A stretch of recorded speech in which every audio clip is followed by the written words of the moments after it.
Hello everyone, Alex Sawa for Discovery of Wine. So today what I have is, we don't have a tasting and I'm in my lazy setup on my couch. I'm going to talk about the different wine regions in France, so to give you like a general perspective of the different regions of France. We've seen most of them individually, now we're going to all put them on a single map so that we know what's what.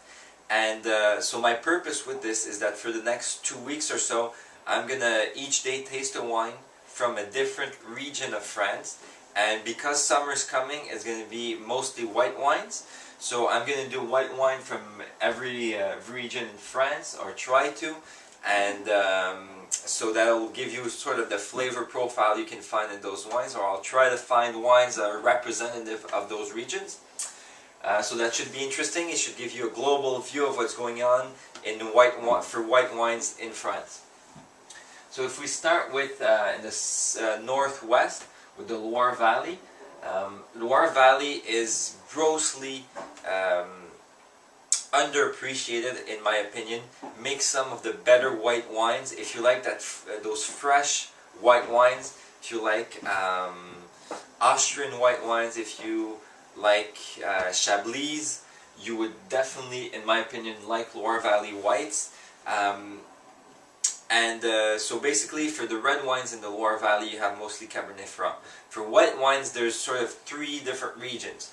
There's the region closer to the Atlantic that makes mostly Muscadet de Sèvres et Maine, which is not the most interesting white wine in my opinion, but would definitely pair well with seafood. You can try if you want. I'm not a huge fan, but some people are. It's usually quite inexpensive, so we're talking about 12 to 15 bucks, so you can find good deals there if you like that kind of wine. And usually you'll find they're sort of a different size bottle, and you'll find sort of that golden sort of netting on the bottle, so that can give you a hint as to which bottles fit that category. Then you have Anjou-Saumur and Touraine, which is in the middle of the Loire Valley. And there you'll find the best expression of Chenin Blanc. Now Chenin Blanc, for my taste, is the most unrecognized, or the least recognized very good white grape.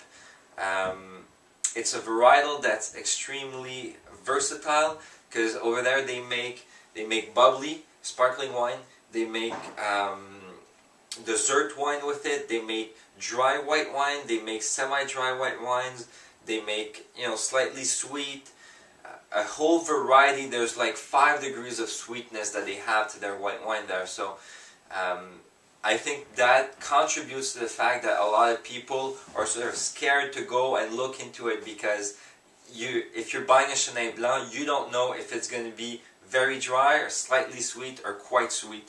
So it makes it difficult. However, once you get to know the labeling a little bit, you get to know a few producers, the types of wines that they make. It's a very interesting region. Vouvray, Montlouis, so Loire are 2 of the premier communes in that region that make Chenin Blanc. We're going to definitely try some of that in the upcoming days, because that's something that everybody should discover in my opinion. After that you have, Sancerre, Puy-Fumé, which makes, the classic Sauvignon Blanc from France. Very, very dry, good acidity, minerality, very fresh, very seafood, summer friendly, aperitif, goes well for that, because, makes you salivate, gets you hungry and everything. So we'll definitely try some of that as well. After that, if you go down south, you have Bordeaux. Obviously everybody knows Bordeaux for their classic red wines that a lot of people love and pay a hefty fortune for. But they also make very good white wine, and they make Sauterne, which is dessert wine, but they also make good dry white wine. Mostly the varietals are Semillon, Sauvignon Blanc, and Muscadet, sorry.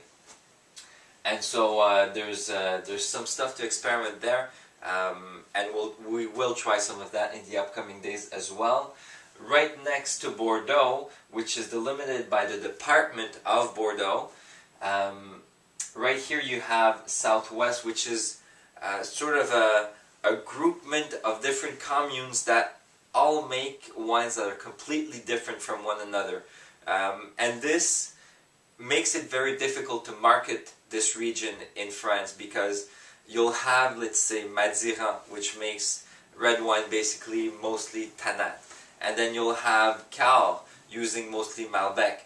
And then you have about 15 different sub-regions that use completely different grape varietals, completely different styles of wine. So it's very difficult to promote that region because as a whole it's very diverse. But we will, in the white wine varietals, there's quite a few of them.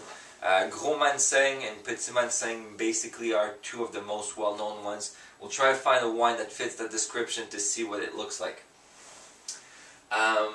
Now, further east, next to the Mediterranean, where I scratched it off so that you could see this was the sea with sort of waves or something. You had the Languedoc-Roussillon region.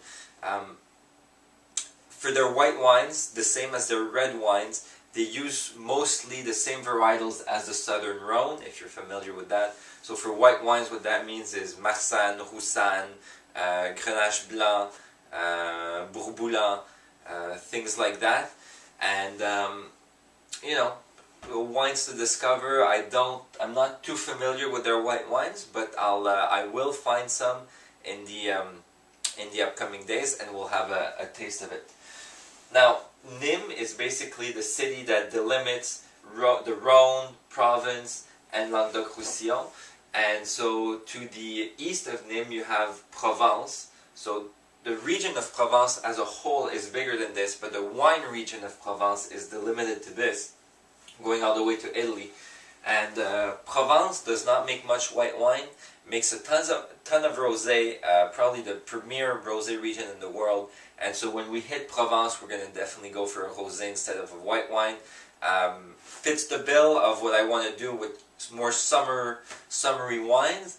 And so we'll go for a rosé from Provence because, barely make any whites, a little bit of red, tons of rosé, but not much white. Now in the Rhône, so basically at the junction of the Languedoc and Provence, going north all the way to Burgundy, you have the Rhône Valley. You have basically the north and south Rhône. In the southern Rhône, there's a whole mix of different varietals for the white wine, similar to what you'll find in Languedoc. In the northern Rhône, you'll find either a combination of Marsanne Roussanne or Viognier as a standalone varietal. Very interesting white wines. They're definitely the heavier types of white wines, not that fresh stuff that you'll get in the north.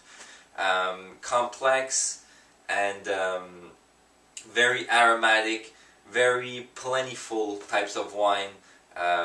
You'll also often hear the word round, basically meaning that you get a whole mouth feel, and so white wine acting sort of like a heavy red wine, not with the taste of the red wine, but sort of acting in that way. North of that, Burgundy. I don't have to say it. Chardonnay from Burgundy, most renowned white wine in the whole world. Côte de Beaune, in the Puligny or Chassagne-Montrachet areas, make the premier white wines of the world. But you'll also find, so basically mostly Chardonnay, but also a little bit north here, closer to the Loire Valley, to Paris, you'll find Chablis, which is also made from Chardonnay, but usually is not oaked, so not put into wood barrels, and is much drier, more acidic, more, I would say, floral, citrusy notes, very similar to the Sauvignon Blanc that you'll find in the Loire. And I'm sure a lot of people blind would confuse these two, can confuse these two types of wines, even though it's not the same varietal, but just being from a near region, you get a lot of the same profile. So that's interesting. We'll definitely try some of that. I think Chablis fits the bill more for the summery wine, so we'll probably go for one of those. And but maybe we'll try to sneak in a Côte de Beaune in there or something like that. Now, Jura and Savoie, which are on the border of like Switzerland, basically, make quite particular wines. We don't have much of that at the SAQ. I'm not a huge fan. Obviously their climate is not best inclined because they're in the Alps, so high elevation, not much sun, not much warmth. Definitely more suited to white wines though, but I'm not a huge fan, so we're going to probably skip those regions, but if you want to try something different, those two regions are something to explore. You might like it. It's, you know, especially Jura, which makes a wine that's oxidated, makes a style of wine that you either like it or you don't, or it maybe eventually you don't like it now, but maybe eventually you will. Maybe that'll be my case. For now, I'm going to skip them because I just don't want to go there for now. Finally, the two last regions, Alsace. In my mind, Alsace makes some of the great white wines of the world. That's the style of wine that I love for white wines. So very, very fresh. Again, good minerality, good acidity, but especially with Riesling and well, actually, they have four. More or less, they have four noble varietals. So aside from a few exceptions, they have four main noble varietals, if you want. So there's the Gewürztraminer, Riesling, Pinot Gris, and Muscat. All make very distinctive wines, very interesting wines. Riesling in particular has been going very popular in the last couple of years. I'm a huge fan of Riesling. I think you can... it's a type of white wine that can please anybody, and it's very versatile. You'll find very different kinds, like in Alsace, you know, very petrol-y, very minerally driven wines. In Germany, usually very sweet, because you know, they don't get they don't get the same climate as elsewhere. It's much colder, a lot more concentration, very low levels of alcohol, because they want to retain some of that sugar, so they stop the fermentation before all the sugar transform into alcohol. So very interesting stuff. We're definitely going to have some of that. That's a very good summer wine, very good for the aperitif. I think if you have some of that slightly sweet Riesling, can be great to get everybody ready for food before you have dinner. And finally, you have Champagne. Obviously, Champagne, the sparkling wine of the world. Not sure we're going to have some of that, but because, you know, it gets expensive and so on, and you know, you don't need. One of the myths is that you need a celebration to have Champagne. I don't think you need it, but with the price points here in Quebec for Champagne, it's definitely not the type of wine you'll have every night. But anyways, Champagne, another region where they make good white wine. So basically, for the next couple of weeks, I'm going to try to explore the white wines of France, and hopefully that clarifies a little bit what's going on there, and maybe you can find new regions to explore. So if you guys want to leave a comment, tell me which region in France that you most appreciate for white wine, and hopefully by the end of these 2 weeks, once I've tasted these for you, you get a good idea of what represents each region, and maybe you want to explore something different that you've never had before. And so that's my purpose with this presentation. And with that being said, thank you for watching, and I'll see you guys tomorrow.